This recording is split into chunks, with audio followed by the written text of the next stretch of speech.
রাধে রাধে, নমস্কার বন্ধুরা। তোমরা সবাই কেমন আছো? আশা করছি তোমরা সবাই ভালো আছো।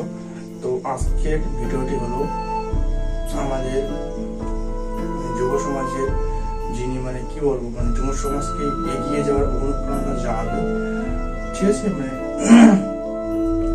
বর্তমান যে প্রজন্ম রয়েছে তাদেরকে ভবিষ্যতের দিকে এগিয়ে যাওয়ার জন্য উৎসাহিত করবে। তিনি হলেন স্বামীজি, অর্থাৎ স্বামী বিবেকানন্দ। তো আজকে আমরা স্বামীজির জীবনের সম্পর্কে জানবো। তো শুরু করছি। আজকে তরুণ সমাজ খুবই বিভ্রান্তের মধ্যে পড়ে আছে। অনুপ্রেরণার অভাব, চরিত্রের অভাব। এই অন্ধকারে আলোর দিশা হয়ে এসেছিলেন এক যুবক, স্বামী বিবেকানন্দ। তিনি ছিলেন একধারে জ্ঞানী, কর্ম ত্যাগী এবং সর্বোপরি একজন মানবতাবাদী। তিনি একটি অনুপ্রেরণামূলক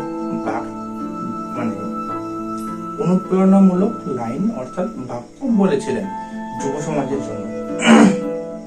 বাক্যটি ছিল এমন: উঠো, জাগো এবং লক্ষ্যে অর্জন না হওয়া পর্যন্ত থেমো না।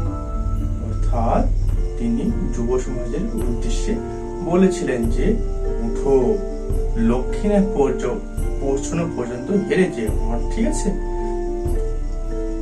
শৈশব ও কৈশোর, শৈশব ও শিক্ষা। 12 জানুয়ারি 1863 সালে কলকাতায় জন্মগ্রহণ করেন নরেন্দ্রনাথ দত্ত।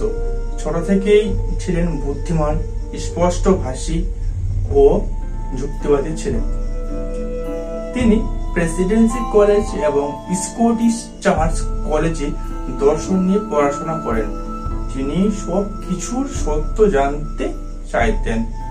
ঈশ্বর কোথায়? আমরা যে মন্দিরে ঈশ্বর পুজো করি, ঈশ্বর কি আদৌ কি সেবা গ্রহণ করেন? না, তোমাদের কি মনে হয় তিনি কি আদৌ কি সেবা গ্রহণ করেন?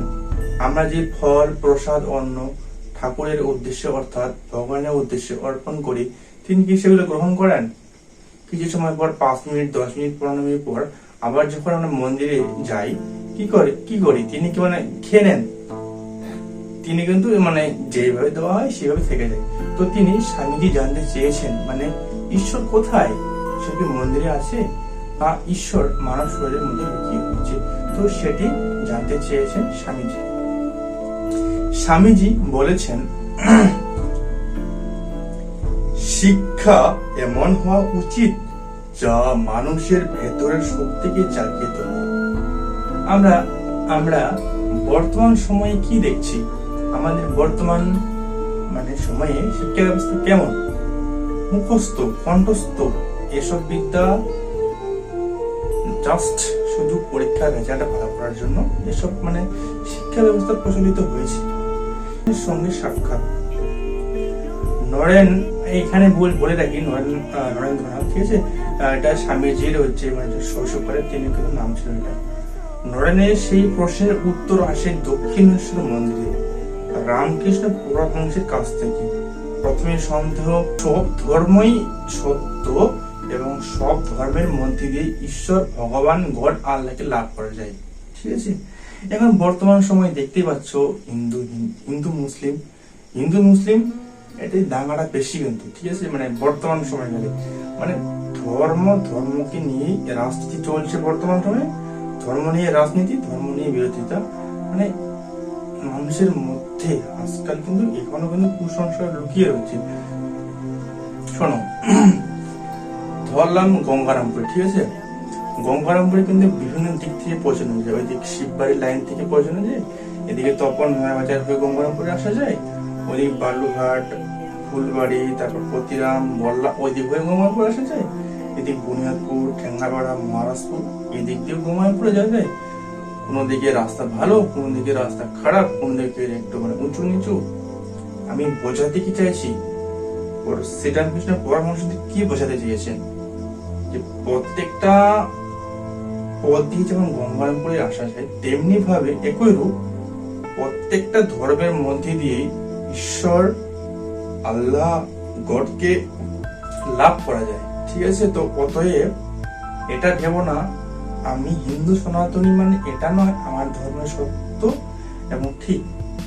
প্রত্যেকটা ধর্মের সত্য, প্রত্যেকটা ধর্ম ঠিক, প্রত্যেকটা ধর্মের মধ্যে দিয়ে ঈশ্বরকে লাভ করা যায়। ঠিক আছে, আমি হিন্দু সনাতনী ঘরের ছেলে, আমি কিলো পরবো, মাথা গলায় থাকবে তুলসীর মালা, মাথায় থাকবে চৈতন্য। এর মানে এটা নয় যে অন্যান্য ধর্মের ওরা যেমন মুসলিম টুপি পরবে, গোপ রাখবে, তাদেরকে দেখি আমি হাসবো, এটা কিন্তু মানে কখনোই শেখায় না। ঠিক আছে, কোন ধর্মকে শেখায় না যে অন্য ধর্মকে ছোট বানানো। ঠিক আছে, তিনি কি বলেছেন, ধর্ম কেবল বই নয়, ধর্ম হলো জীবন, আচরণ ধর্ম থাকতে হবে। ঠিক আছে, শুধু তুমি ধর্ম করলা এটার মানে এটা নয়, তোমার কাজের মধ্যে মানে ধার্মিক ভাব যেন ফুটিয়ে ওঠে, সেই দিকে নজর রাখতে হবে। ঠিক আছে, সন্ন্যাস গ্রহণ ও দেশভাগ। গুরু প্রণয়নের পর নরেন হয়ে ওঠেন স্বামী বিবেকানন্দ। তিনি শুরু করলেন সারা ভারত পরিভ্রমণ, পাহাড় গ্রাম দরিদ্র অসহায় মানুষের সংস্পর্শে এলেন। তিনি বললেন, একই রকম ভারতকে দেখে আমার হৃদয় কেঁপে ওঠে। তিনি বুঝলেন ঈশ্বর খুঁজতে হলে মানুষের সেবায় নিহিত হতে হবে। অর্থাৎ তিনি বলেছেন জীব সেবা এটাই পরম ধর্ম, কারণ জীব সেবাই শিব সেবা।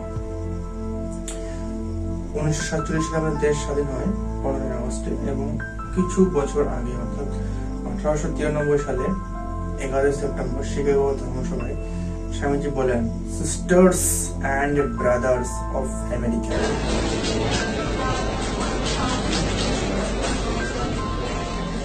Sisters and brothers of America.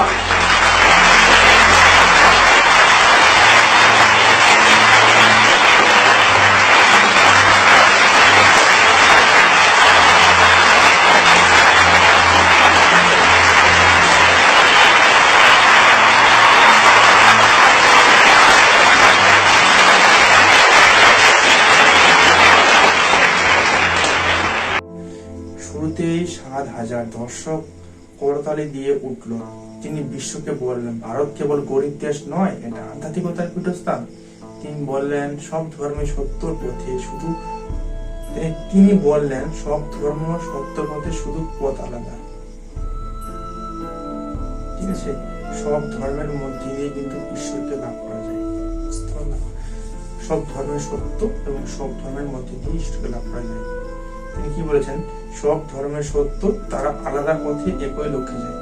যেমন একটু আগে বললাম গঙ্গারামপুরে যেমন 4টি রাস্তা দিয়ে গঙ্গারামপুর চৌক মাথায় যাওয়া যায়, তেমনি ভাবে হিন্দু সনাতন, হিন্দু খ্রিস্টান জৈন ইহুদি মুসলিম সনাতন ইসলামিক যত ধর্ম আছে সব ধর্মের মধ্যে দিয়ে ঈশ্বরকে অর্থাৎ আল্লাহ গড ঈশ্বরকে লাভ করা যায়। শিক্ষা জীবন।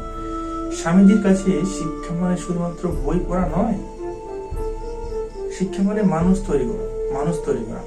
তিনি বলতেন যুবকেরাই জাতির ভবিষ্যৎ, অর্থাৎ বর্তমান প্রজন্মে আমাদের আগামী দেশের ভবিষ্যৎ। তিনি নারী শিক্ষার উপর জোর দেন, বলেন নারীকে পেছনে রেখে কোনো জাতি উন্নত করতে পারে না। তিনি বলতেন আত্মবিশ্বাস, চরিত্র ও কর্ম তিনি সাফল্যের চাবিকাঠি। তিনি বলেন উল্লেখযোগ্য বাণী, আমরা চাই এমন শিক্ষা যা মানুষকে দাঁড়াতে শেখাবে, আত্মনির্ভর করতে শেখাবে। তরুণদের বলি আগুনের মতো জ্বলো, পথের মতো দৃঢ় হও। শেষ বার্তা ও প্রভাব। তিনি শেষে কি বলেন, মাত্র 19 বছর বয়সে 1902 সালে বেলুড় মঠে স্বামীজি স্বর্গবাস লাভ করেন, কিন্তু তার জীবন আদর্শ ও শিক্ষা অমর হয়ে গেছে। তিনি আমাদের শিখিয়ে গেছেন আত্মবিশ্বাস, সেবা ও কর্মই জীবনের মূল মন্ত্র। শেষ বাণী। তিনি বলেছেন, নিজেকে দুর্বল ভাবা পাপ, তুমি ভগবানের সন্তান। এটি চিন্তা ও বিশ্বকে বদলে দিতে পারে।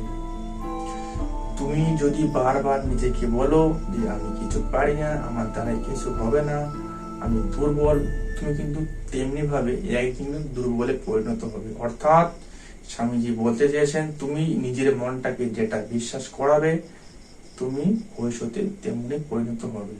ঠিক আছে।